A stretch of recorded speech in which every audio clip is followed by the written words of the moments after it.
Kapolda Sulawesi Selatan, Irjen Pol Dr. Andes Merdishan MSI, memimpin langsung apel pemberangkatan 1 SSK personil Satrimo Polda Sulawesi Selatan, BKO Polres Yalimo Polda Papua.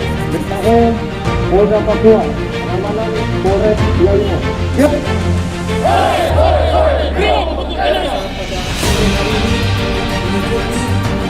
Pemberangkatan personil Satrimo Polda Sulawesi Selatan yang akan melaksanakan tugas operasi BKO di Polres Yalimo, Polda Papua dalam rangka pemeliharaan situasi Kamtipmas pasca ditetapkannya mantan Bupati Yalimo sebagai tersangka dan dilakukan penahanan dalam perkara dugaan tindak pidana korupsi dana bantuan sosial Kabupaten Yalimo tahun 2020.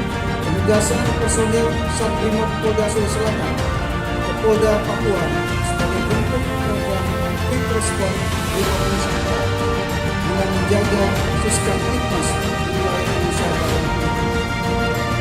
Tugas personil Satrimo Polda Sulawesi Selatan ke Polda Papua yaitu menjaga keamanan objek vital pemerintahan dari penjarahan, pengerusakan, dan pembakaran oleh pihak-pihak yang tidak bertanggung jawab.